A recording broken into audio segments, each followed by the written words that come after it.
Good morning, everyone. This is Commissioner Olson. Today is Tuesday, July 16, 2024.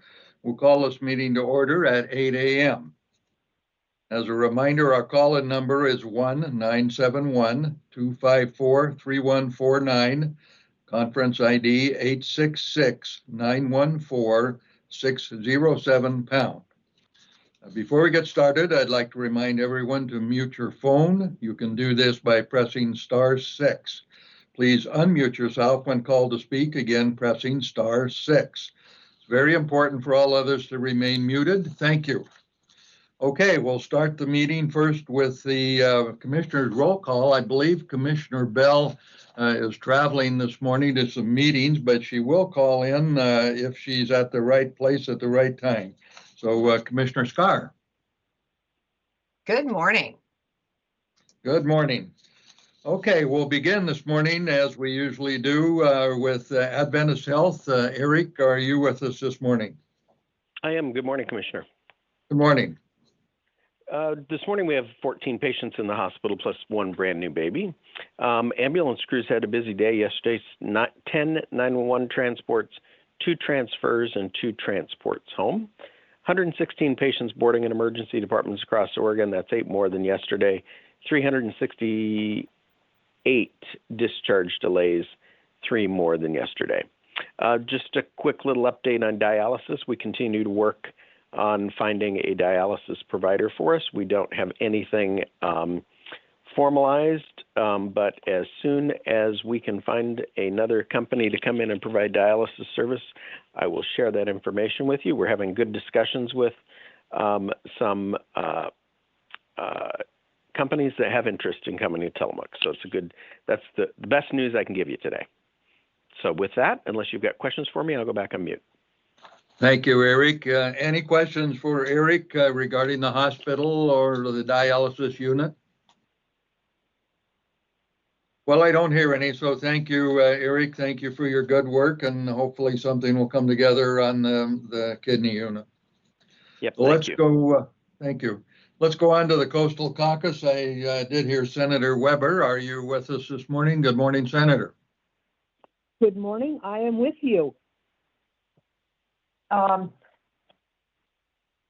Since we last talked last Tuesday, I've had a whirlwind week. I left right after our meeting on Tuesday to go to Portland to attend the CSG conference. And it's a conference of state governments of the West.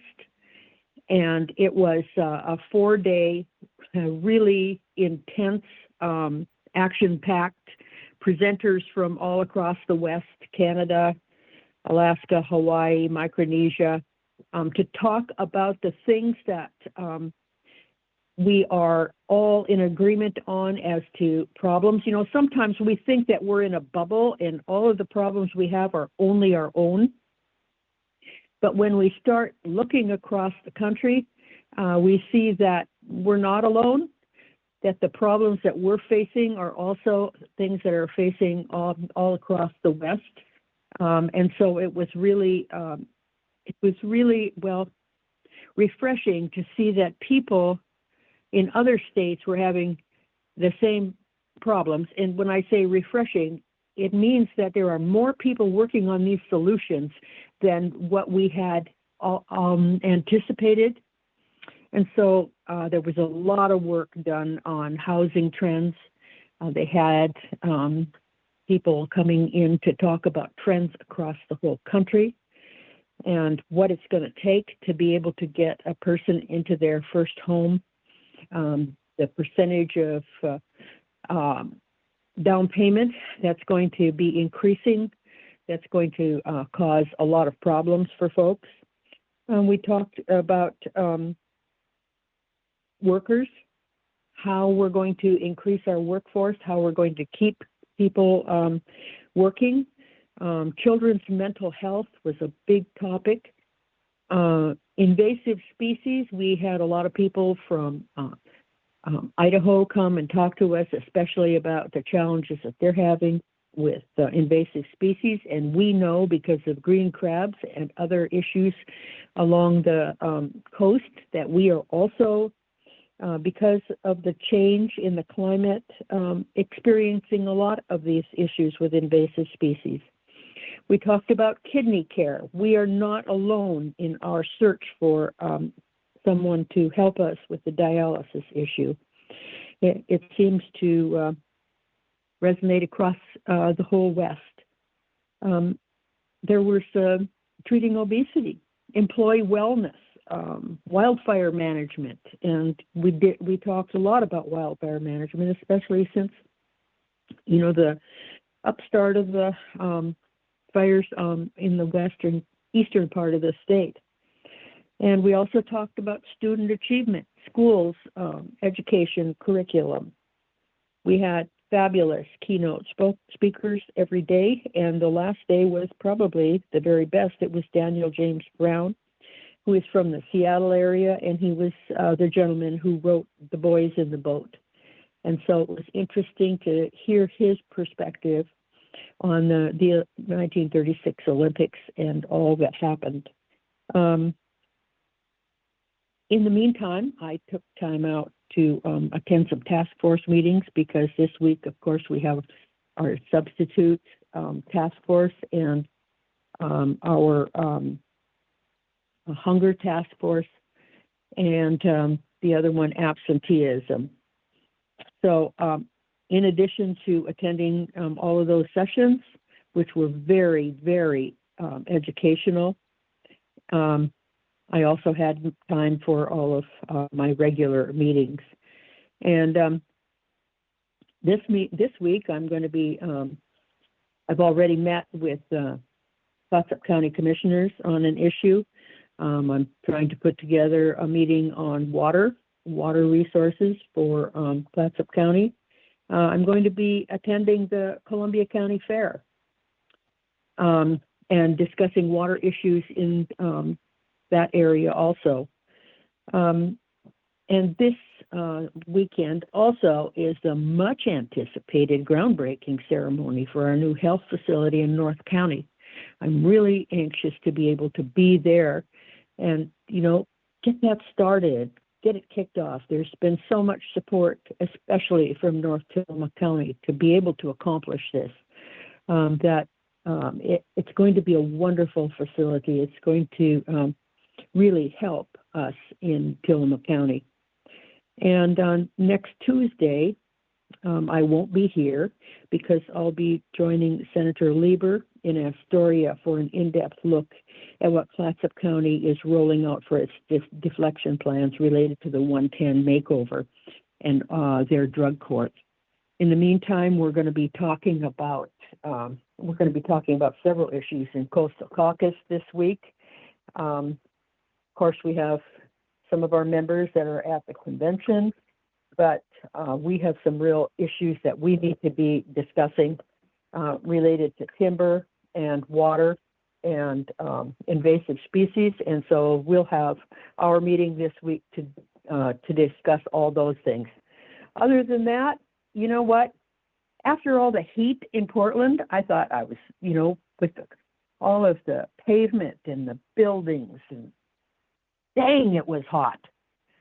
You can't believe how happy I was to come home. I had a whole new appreciation for Tillamook and the coast, as we all should. And, we are Disneyland for the Valley, but I think just being here in the cool and the calm is wonderful. And so with that, I'm going to close. And if do you have any questions for me this morning? And thank you for allowing me to do this. Thank you, Senator. Are there any questions for the good senator? We know, Senator, you mentioned the group that you just attended and sharing of issues and problems. I have long believed there's absolutely no point in reinventing the wheel. Whatever you're trying to do, it's a good likelihood someone else has done it elsewhere and may have some solutions that you never thought of. So glad to hear there's collaboration. Oh my, yes. There were about 500 people at this conference, like I said, from all over the West. And we also had a lot of input from Canada also. And just because we have a border there doesn't mean that we're not sharing the same challenges. And And border challenges are also something that need to be addressed. Especially we discovered with taking pets across the border and bringing them back. So there's interesting challenges out there for us all.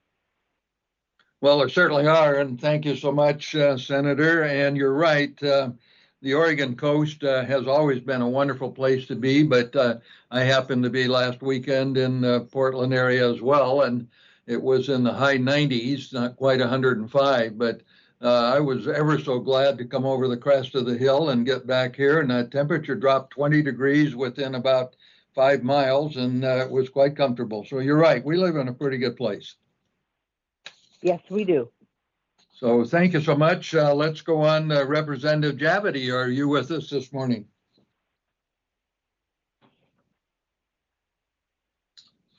One more time, Representative Javity, are you out there?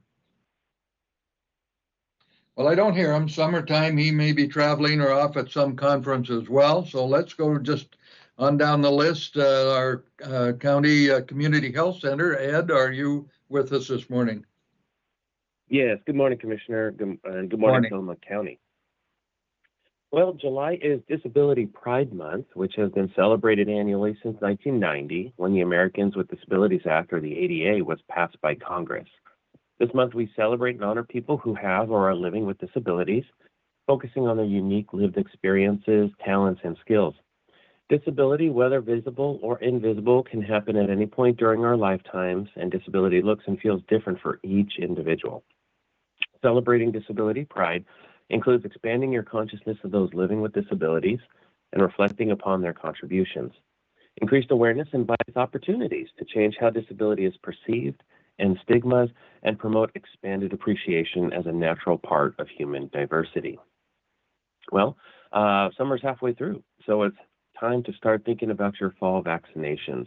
The CDC recently recommended the updated 2024 through 25 COVID-19 vaccine and the updated 2024-2025 flu vaccines as soon as they are available later this year to protect against severe COVID-19 and flu this fall and winter.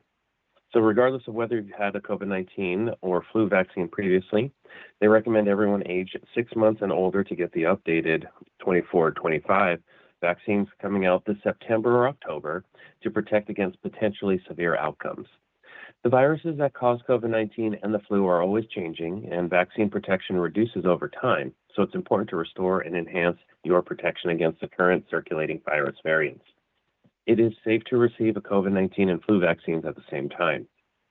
So you can follow our website or Facebook, watch cdc.gov, or check with your healthcare provider to learn when the updated vaccines will be available. And then lastly, the Oregon Health Authority has announced that Oregon is among 27 states with illnesses linked to mushroom-derived candies. The California-based Profit Premium Blends has issued a recall of chocolate bars, cones, and gummies sold under its Diamond Shrooms brand. That's Diamond Shrooms. Reported symptoms that may be related to the recalled products include seizures, agitation, involuntary muscle contractions, loss of consciousness, confusion, sleepiness, nausea and vomiting, abnormal heart rates, and hyper or hypotension. The recommended actions are to the consumers are not eat, sell, or serve any flavor of Diamond Shrooms brand chocolate bars, cones, or gummies. Check your homes and discard those products or return them to the company for a refund. And if you do become ill from these products, please contact your healthcare provider or call the Oregon Poison Control Center at 1-800-222-1222. And the Poison Center staff will know you and let them know that you recently consumed the Diamond Shrooms brand candies. That's our health department update. Commissioner, I'll turn it back over to you. Thank you, Ed. Any questions for Ed? Well, I have one. You mentioned the vaccines coming up again. My wife and I always get all the vaccines we can every fall. Could you say again if there's a new strain or a newly formulated vaccine for COVID coming out this fall, or is it out presently? Or one more time, could you go over the COVID program this fall? Yes, absolutely. So the CDC recently recommended the 2024 through 2025 COVID-19 vaccine. It's an updated one alongside with flu vaccines, because vaccines do over time lose their strength and potency. So once those become available, we will let everybody know through multiple different means when we can start scheduling them. Okay, thank you. Good. More to come on that one for sure. All right, let's go on down to the Nehalem Bay Health Center. Gail Nelson, are you with us this morning? Yes, I am. Good morning. Good morning. Go ahead. Two announcements, and thank you, Senator Weber, for the reminder as well for the groundbreaking for the new healthcare facility. This will be on Saturday, July 20th at 11 o'clock in the morning. Please, if you are interested in attending, you're welcome to, and we'll have light refreshments and a few announcements. Of course, it's a very exciting time for everyone here, including all staff at the Nehalem Bay Health Center and Pharmacy. So we're certainly looking forward to that. And another reminder that we do have our North County Walking Group every Tuesday at 10. And for more information, you can visit nehalembayhealth.org for the locations each week. And that's it for me this morning, unless there are questions.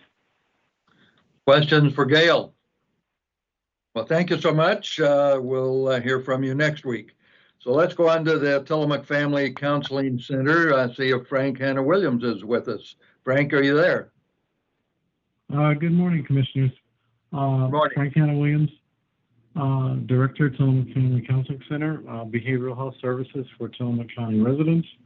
Don't have much in the way of announcements this morning, but what I will say is that for information regarding services, questions, programs, you can reach us at 503-842-8201, or you can reach us at 1-800-962-2851. And I will take any questions if anyone has any, but that's my report for this morning. Thank you, Frank. Any questions for Frank? Well, thank you again, Frank, and we'll move along. Emergency Management, Randy, are you online this morning? Yes, I am, Commissioner. Good. Go right ahead. Give us an update. Well, I just thought that with all the hot weather and fires that are going on the state, I thought I'd give a little bit of some statistics. And so far, right now, there are 27 active fires occurring in the state of Oregon. And to date, they have burned 256,257 acres. And we are just in the middle of July. So it looks like it could turn out to be a very, very busy fire season this year. The largest fire right now in the state is what they're calling the Cow Valley fires over in Malheur County, just north of Vail. And it's at 132,000 acres. It's just burning a lot in brush and grasses, and it has not burned any residents yet. It's burned, of course, a few outbuildings, but at least they're keeping it away from the small communities that are out there in the county, and it's 5% contained. And on the local front, Garibaldi Fire and Nehalem Bay Fire and Rescue are headed out over the weekend to the Falls Fire in Harney County, because they are part of a Tillamook County, Lincoln County task force.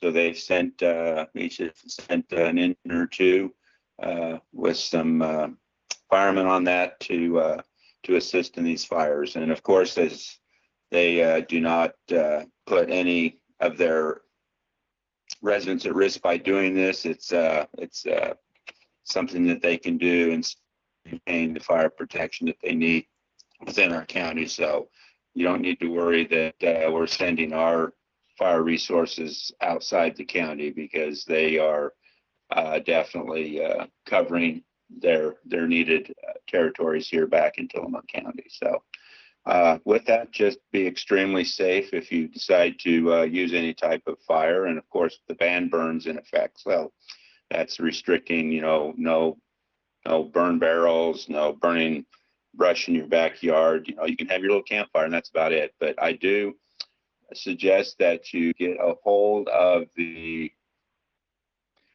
local Department of Forestry office here in Tillamook to find out what types of restrictions they have up on the forest, because it's changing pretty frequently on what the restrictions are just due to predicted weather and conditions. And so if you're going to be out camping and enjoying the Tillamook National State Forest, please, contact your office and find out what the restrictions are on campfires, smoking, and the like on that. So anyway, enjoy our nice, cool coast weather. But again, just be mindful that we are in full swing of fire season. And I'll turn it back to you, Commissioner. Thank you, Randy. Could you speak to fires on the beach? I believe they're banned as well, but I could be mistaken. Do you happen to know the particulars on that? A lot of people like to build a bonfire out in the middle of the beach, but of course that's near beach grass and some other dry material. So what is the word on beach fires? Do you know? I think that they've prohibited those too at this time, but I am not particularly 100% on that, because when they first started out, it was just 50 feet away from any structures and no burn of the large driftwood that is there. But I am not sure on that. I need to probably run that down and get it put on our Facebook account. But then I also heard that they are starting to do restrictions on the beach with any types of fires, just because of the dry conditions that we have. Well, thank you. If you could post that might be helpful to some people, particularly our visitors. They don't always know some of the local rules. And we've all seen beach fires that have gotten away from people simply because of the wind and the beach grass and so on. So maybe you could post that and that will help us. So thank you very much. And we'll move along over. Okay. Go ahead, Randy. We're going to say something else. No, all done. All done. Okay, we usually hear from the sheriff, but I will mention he's on a monthly cycle now, partly because it's summer and they're spread pretty thin. And also he wanted to save up some of the information and statistics and then just report them monthly. So that's where we are with the sheriff's office. So let's go over to the Board of Commissioners, and I'll see if Commissioner Bell happens to be online. I know she's traveling around the area with some meetings and things, but Commissioner, are you able to check in at all this morning?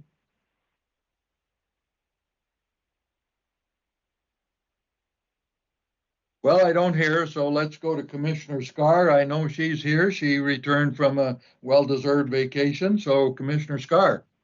Good morning, Commissioner. Thank you. Yes, I did just return from a vacation. It's lovely to get away and take a little break and let your brain rest. So I'm excited to be back and diving back into lots of good work. So I'm going to talk first just briefly about the deflection program. I think it was Senator Weber that said she was going to be taking a trip up to Clatsop County to talk with them about what they were doing with their deflection program. So for those who are unaware, House Bill 4002, which passed in this most recent session, was the recriminalization of drugs that was sought as a fix to Measure 110. There were a lot of additional pieces inside that bill, one of which was the ability for counties to create deflection programs, which a deflection program is intended to provide someone who might otherwise be charged criminally with drug usage or drug possession, to give them an opportunity to opt into treatment instead. But in doing so, it would require them to actually take the steps of treatment, as opposed to Measure 110, which gave them that option, but without any enforcement. So it's an opportunity to create a program that provides, again, the opportunity to not have to have a criminal charge, but it would require some follow through on the person's part in relation to treatment. So Tillamook County has applied to the state of Oregon for a planning grant to begin to look at what a deflection program might look like in Tillamook County. There are some counties across the state that already have programs, and Marion County is a great example of that. They use a model called LEAD, which is law enforcement. Forgive me, I don't remember the other two. They're what the A is, but deflection.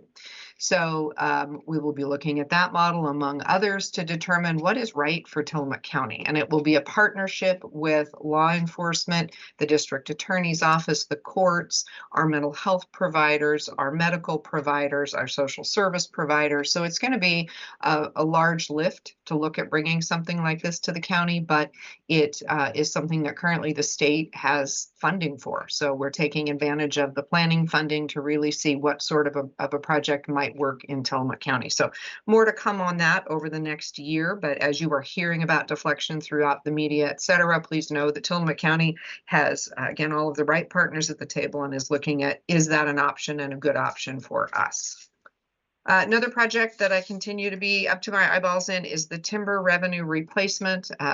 I know that a couple of weeks ago, Will Chappell put an article in the paper that was pretty factual related to the 3 options that had come out. And I just want to share that there's continuing conversations happening with the governor's office, the Council of Forest Trust Land Counties, and now adding in the schools as a way to really sort of vet what was called option 3 in the newspaper article and in the memo from the governor's office to determine, is there an intended negative consequence related to that particular option? So we will be meeting with Oregon Department of Education representation, school superintendent representation, either late July or early August to really go through and vet that particular proposal a little further before any decisions are made about what approach might be taken. So just know that, again, while you may not hear anything for a while, those conversations continue to really determine that we're doing good and not unintended consequences. So continue that work. We had a great meeting yesterday here at the county for our strategic planning. I know you've heard myself and Commissioner Bell talk about this at different points. The county is, I would say, 90% of the way through our strategic planning process. We have identified 7 action items that we will be working on in the next 1 to 2 years. We're now looking at what exactly is the implementation process that we will use. So this is a big step forward for the county as we've done this work and really talked with even long-term county staff about when was the last strategic plan. People kind of scratch their head and say, good question. So we're excited to be doing this work, to be setting a course going forward for the county that is intentional and planful. So more to come on that as that plan gets adopted, and we will roll it out to the county as well as to our internal employees. So again, lots of good work. There's already been a couple of folks who have mentioned the Nehalem Bay Health District groundbreaking this Saturday in Wheeler. I look forward to being there and being able to share just a little bit of the history that I have on that project, because for me, it's very personal. It started out of a conversation that I had with Mark Johnson, who's now the chair of their board. Gosh, well, I was still at CARE, so certainly more than 4 years ago, possibly as much as 5 years ago. So it's been a long time in the making. And I'm pleased to have been part of initial conversations and super excited with the amazing work that's been done by a whole bunch of people that are not me following that conversation to get us to where they are today. So excited to be there on Saturday and hope a lot of you will join us as well. This really is monumental. And the last thing I want to bring up is the Housing Commission. The Housing Commission is a commission of the county, and members are appointed by the Board of Commissioners. And we have some openings due to folks who have left the commission. And we currently have 5 vacancies. We are looking for 1 representative of a nonprofit, 1 representative of a major employer, and 3 at-large members. And we're seeking applicants who can serve a 4-year term. You can get the application on the Board of Commissioners webpage. If you go to our BOCC page, there's a committees list and you can find the application there. Alternately, you can come by or call our office and we can get one to you. And then applications would be emailed back to our office, to Isabel Gilda. And we are looking for those applications by Friday, July the 26th. And if you need more information, you can call Parker Salmons. He is in our community development department, or you can call me directly and we can chat about what that entails. But really, Tillamook County's goal with the Housing Commission is to create a developer-friendly environment in Tillamook County. And we also have a pool of funds that we award each year to developers in the community. So good things to be involved with, and we look forward to having 5 new members join us on that committee. And that is it for me today, Commissioner Olson. I will turn it back to you. Thank you, Commissioner Scar. Any questions for Commissioner Scar? Well, good to have you back in the building. I'll report on just a couple of things coming up. We're coming up quickly on the county fair, and of course, that's one of the biggest events in the entire county. Much of the county literally shuts down and closes their doors and goes to the fair for 4 days. That will be Wednesday, August 7 will be the opening through Saturday, the 10th. And there'll be all the usual entertainment. I don't recall all the names of the entertainers, but they're all booked and committed and ready to go. And of course, there'll be the usual pig and Ford horse racing and so on. So plan on that week for sure. And you might as well come at 10 and stay till 10, 12 hours a day. Another item that we've been working on is our budget, and I'll just give a quick report on that. We had our first meeting a week ago of the budget committee and the commission and the leadership group, which is about 20-some people, and we talked about future budgets. The current budget is in balance, and we had to draw down on some reserves and other monies that we hold for these sorts of things to get through this year. But the landscape is changing a bit, due in part to the changes in harvest levels, inflation, and a variety of other things. So we're looking at as many as 50 plus options to either increase revenue or decrease expenditures or both. And so we're going to work through that process with a whole lot more information to come. But there's some of them are rather disagreeable simply because we would have to cut some services. Hopefully not lay off any people, but one never knows. So everything is still on the table, and we'll sort that out, and there'll be much, much more to come as we work through that process over the next months. Next thing I'll mention quickly, we're making good progress on our bond issue to place before the voters in November for a new radio system for the entire county.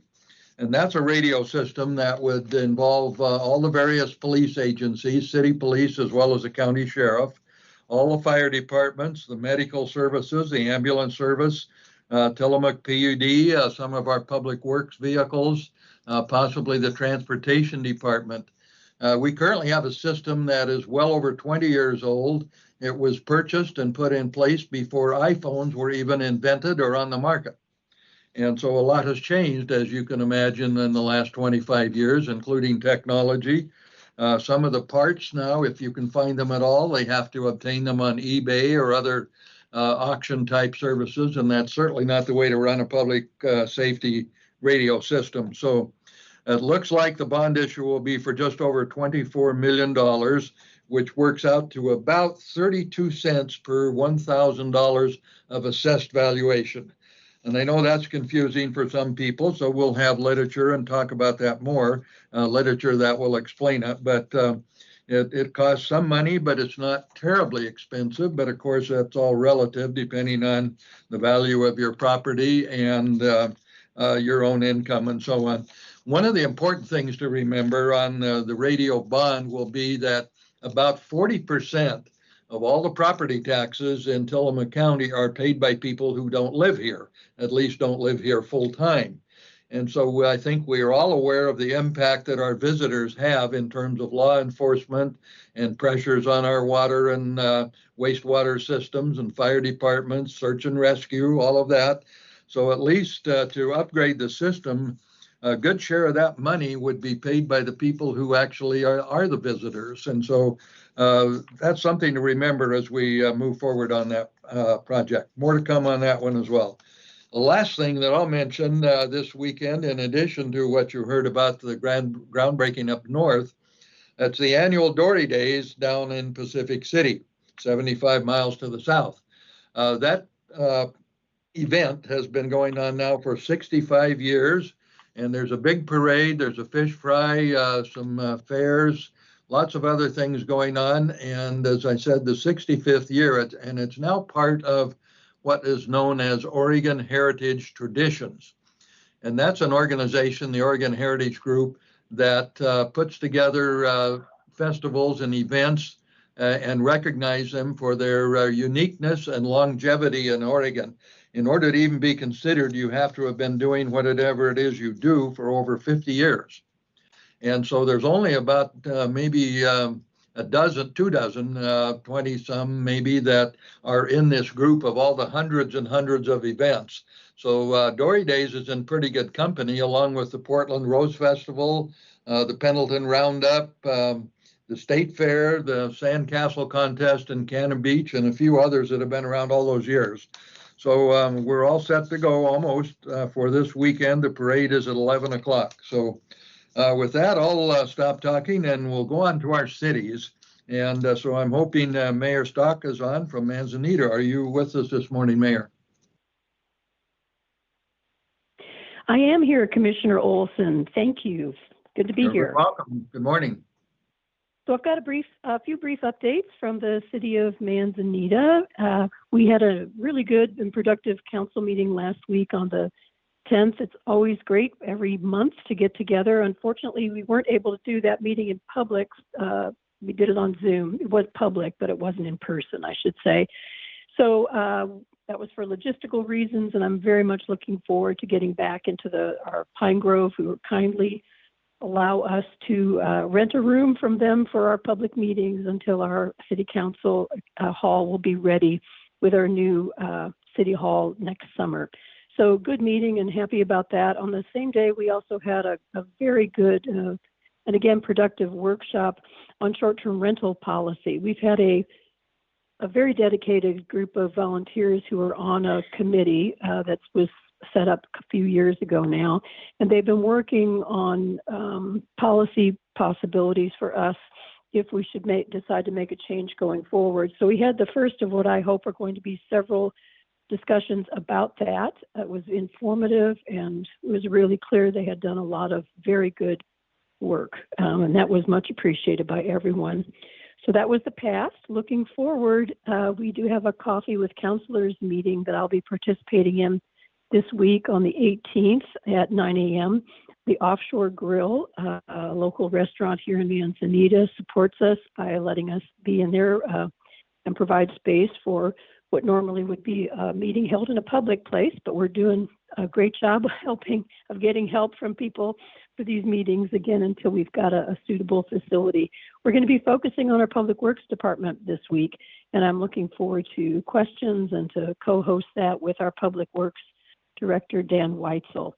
The last thing I'd like to do is offer a thank you to all of the folks who were involved with the Tillamook County Planning Commission meeting on the 11th.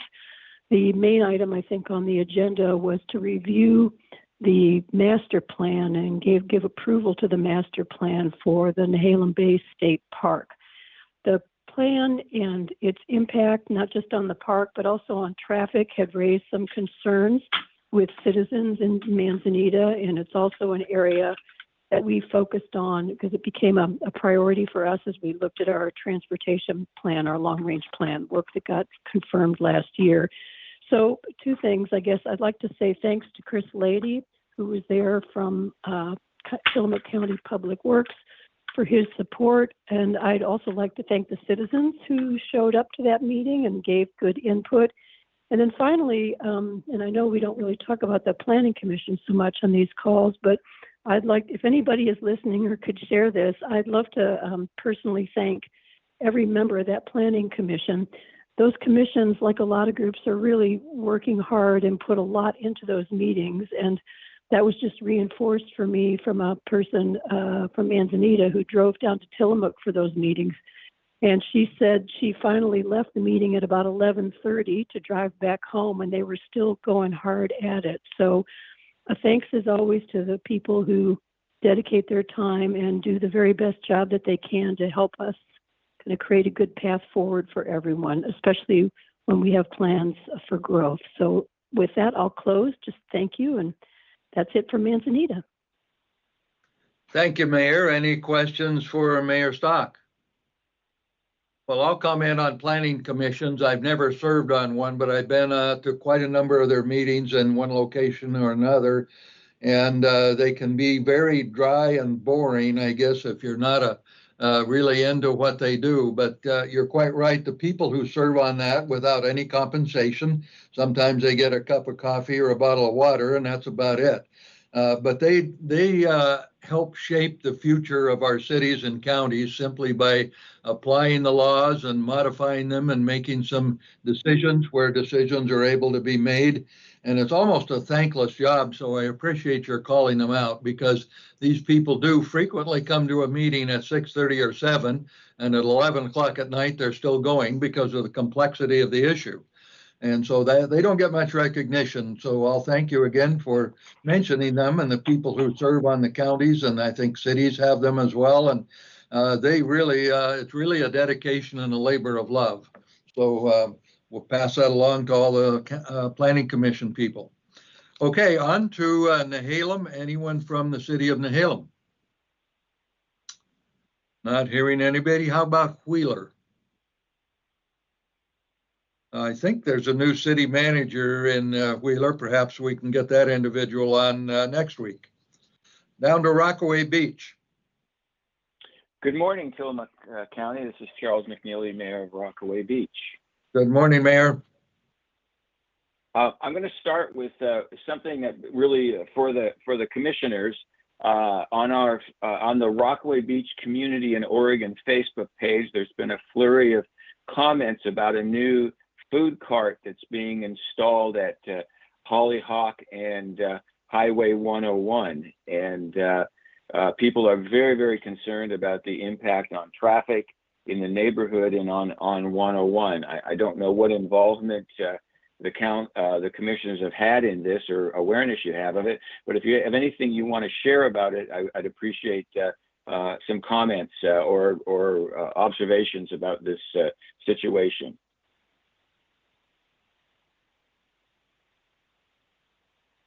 Any comments on food carts?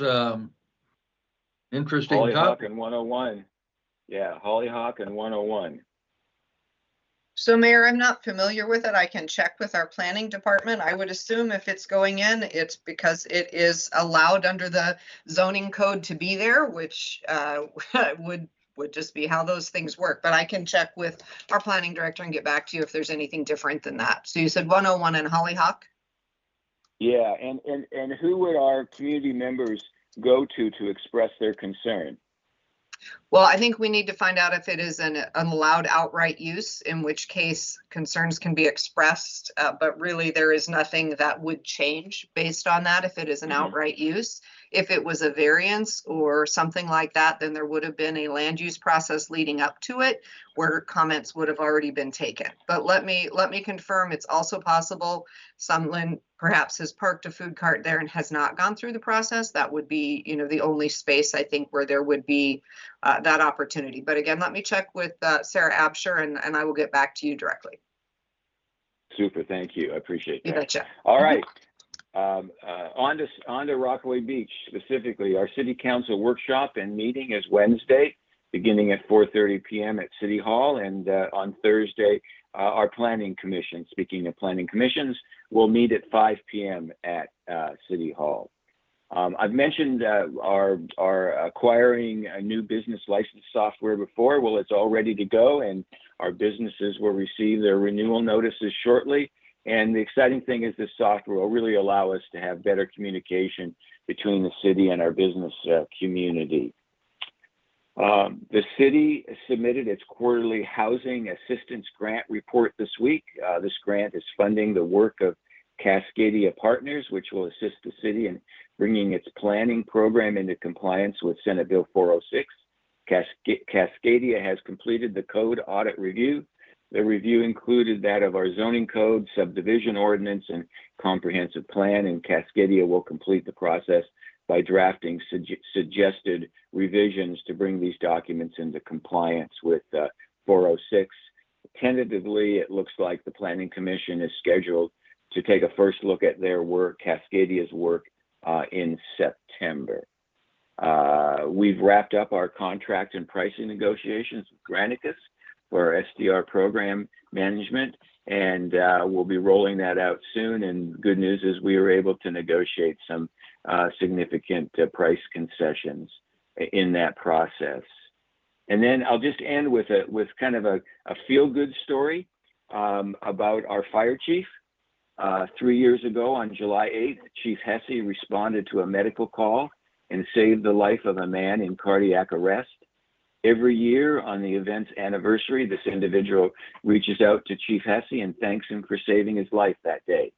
Hesse received this year's call last week, and to say we are blessed to have the medical response capabilities that we do have in Rockaway Beach. So back to you, Commissioner.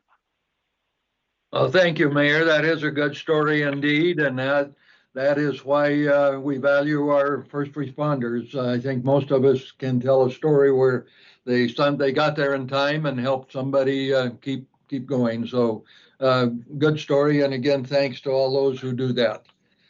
All right, down to Garibaldi. Do we have someone from the city of Garibaldi this morning? Good morning, Commissioner. This is Leanne Welch, City Manager Pro Tem for Garibaldi. And I've got a few things to talk about today. Good morning. The City Council meeting last night, they signed a contract with the new City Manager. Jake Boone will be starting July 22nd here as City Manager for the City of Garibaldi. Jake has been Assistant City Manager for Cottage Grove for the last 4 years. He was on their City Council for 10 years. And he was also the board president for the League of Oregon Cities for a while. So Jake brings experience and leadership, and I think the City of Garibaldi is lucky to have him.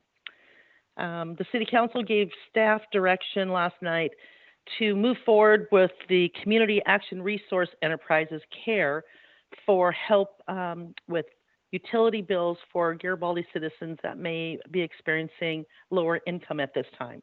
So we're putting that program together, and so for citizens interested in that program, come to City Hall.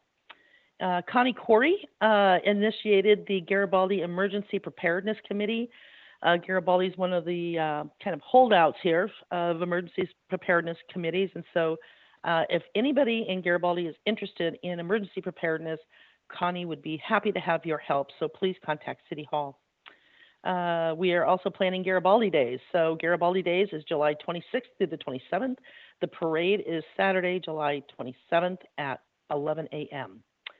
And then if you want to run for a elected position on the City Council, either a mayor or city councilor, you need to come to City Hall and get your documents from Becca Hart, the finance director, and she will, you need to have all of your documents into City Hall by the 19th of August in order for us to get them into the county on time. Are there any questions for the City of Garibaldi? Then I'm going to move on to Bay City and put my mayor hat on. So as mayor of Bay City, I do want to remind everybody in Tillamook County that there is a burn ban in effect. So no open burn piles or burn barrels allowed. You can have campfires or small campsites is allowed. I'm also having coffee with the mayor on Tuesday, July 23rd at 9:30 in the community hall.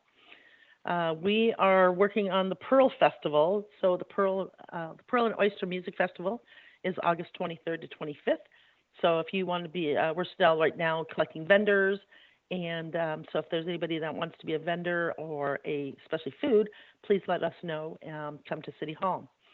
And then the Columbia Pacific Economic Development District is hosting a Blue Economy meeting. It's going to be held at Bay City City Hall, July 18th from 4 to 5:30. The Blue Economy is businesses that focus or rely on water, and that could be fishing, processing, tourism.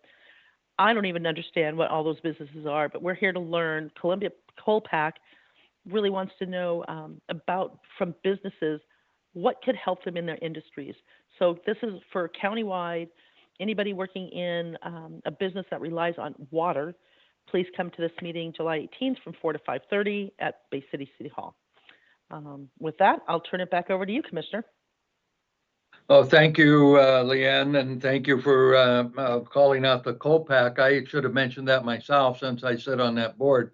And I do plan to be there Thursday afternoon. And as I understand it, it's some information and maybe even a celebration of businesses that make their living from our waters. including the ocean, some of the rivers and seafood and all the related industries. And of course, it is a big industry. So thank you for that. I do have one question. When going back to the new city manager at Garibaldi, will you be training that individual, or are you simply going to push him into the deep end of the pool and hope for the best? That's funny. Actually, I will be doing some transition. I have a whole file for the new city manager of things that that need to be paid attention to. But I think he's going to, I think a little bit of transition, and it's kind of like you just need to get in that job and just start working. So, but I'm always going to be there for him, just like we are for our other communities. We're here to help, pull ourselves together, and help each other for success. Well, thank you. And that's one of the great things about Tillamook County is we share our resources, we share our knowledge, we talk frequently among us, and so one problem somewhere else can be someone else's problem and then solution, and it's a good thing. That's one of the great things I think about a smaller community where people know more people. So thank you, Leanne, and maybe you can get that individual on this call over the next weeks. All right, let's go to Tillamook and see if our city manager is online. Nathan, are you there? Good morning, Commissioner. Can you hear me okay? I hear you just fine. Go right ahead. Wonderful. Thank you so much. Last night we had a regular meeting. The minutes were approved from the meeting before. We also requested from the Oregon Liquor and Cannabis Commission liquor license for the Tillamook Theater located on 310 Main Avenue, and that was approved. So the new owners will be able to continue with their liquor license. We also were planning to hold a first reading on an ordinance removing the section regarding Sergeant at Arms of the Tillamook Code. However, that has been pushed to the next meeting, and we'll be discussing that further. The idea is that the Chief of Police is the Sergeant at Arms. We want to make sure the Chief of Police isn't restrained completely to a council meeting, has the ability to leave if needed. Anyway, and we'll still always intend to have law enforcement officers attend as long as we are able to, and they'll have them out on the call. Also had another ordinance regarding prohibiting of right-of-ways, obstructing of right-of-ways, and unlawful transfer of property between vehicles and pedestrians on right-of-ways. So we're also we had a member of the public speak with the concerns, and so we absolutely appreciate that. And we want to say anybody has any concerns or comments or thoughts on anything in our agendas, please let us know, and we'll definitely take those in consideration. We really appreciate that. So that's been forwarded to the next meeting as well for further discussion.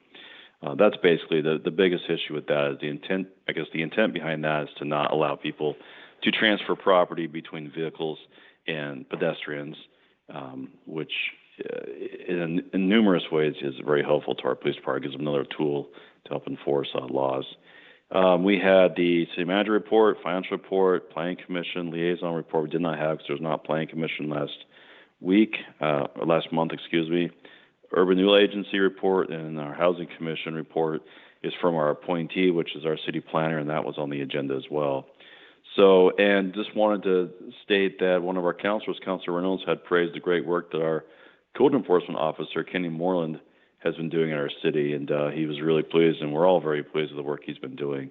In the police department, our Chief Troxel, Executive Assistant Larson have been working on purging records. This is an ongoing process. There's been considerable progress made throughout the whole city. We are working on getting all of our documents in a good place because unfortunately the city has never, in some pieces, but not comprehensively complied with state laws on retention schedules. So that's been a huge project ever since I got here. Chief Troxel attended the Oregon Oregon Chiefs Police Association board meeting, and during this meeting, Chief Troxel reported on the Small Agency Committee, which he co-chairs with Chief Groth. Chief Groth is the former chief of Sherwood. Chief Troxel was also elected to the board and is now the District 1 representative for the OACP, which is the Oregon Association of Chiefs of Police. Sergeant Harold Hollis attended the Oregon Narcotics Enforcement Association annual conference this year, and Sergeant Harold worked on our barcoding and inventory system to ensure that we were ready to barcode all evidence and property. This is a great move in a positive direction. In the Public Works Department, the Streets and Parks Division staff will continue to water and maintain the hanging flower baskets along Main Street and Pacific Avenue, in addition to performing routine maintenance tasks like street sweeping, pothole filling, and bioswale maintenance. We will be street sweeping in preparation for the striping done by Marion County. Marion County comes in and does a lot of our long striping. Please be cautious of steel plates covering sinkholes on 6th Street between Stillwell Avenue and Main Avenue, and 9th Street and Madrona Avenue. The bathrooms of the Coatesville Park will be temporarily closed due to heavy vandalism. We continue to get a significant amount of vandalism in our parks. Repairs have been completed on Well 2 and will be fully operational again soon. Maintenance work will begin on completed pumps and motors this week at the wastewater treatment plant. As more sewer laterals are replaced, the city continues collaborating with contractors and homeowners. Please be aware of the increased activity around town. And something exciting, we will be having a family-friendly and free outdoor movie night with popcorn and games for children and adults of all ages and abilities at Goodspeed Park on Friday, July 26th. The movie Wonka will be held at dusk, which is going to be somewhere around 9 p.m. Please bring your choice of seating, chairs, blankets, etc., any additional snacks or non-alcoholic beverages for your enjoyment. And remember to spread the word by telling your family, friends, and neighbors, and we look forward to seeing you there. And if anyone would like to become a sponsor of future movie nights, please contact our Public Works Department. For all other inquiries, including maintenance requests for potholes, damaged signs, overgrown vegetation, etc., anything to do with the streets or parks, please contact our Public Works Department or email publicworks@tillamookor.gov. And for all urgent matters, you can always call our main number and get, even if the city hall is closed, you'll still be able to get to our on-call employee. All municipal elections for the city's website are live and will be on there through August 13th. Wards 1, 3, 5, and 6 are all open seats, and to run for city office, a resident must complete the packet found on the city's website, or it can be picked up at City Hall in the office of the Deputy City Recorder, Tammy Heinzman, through August 13th. So please contact her with any questions. Reminder, if you see something, say something by calling 911 for emergencies and dispatch from non-emergencies. And the next regular council meeting will be held in 3 weeks on Monday, August 5th at 7 p.m. We encourage everyone who's interested in local government to attend virtually or in person. And that's all I have, Commissioner. Thank you so much. Well, thank you, Nathan, for your usual detailed update. So I'll ask, is there anyone we've missed or anyone who's got a question for anybody on the call? Well, if not, then I'll thank all of you, and thanks to KTIL for broadcasting and everyone for listening. And we will adjourn this meeting at 8:57 a.m. Thank you all.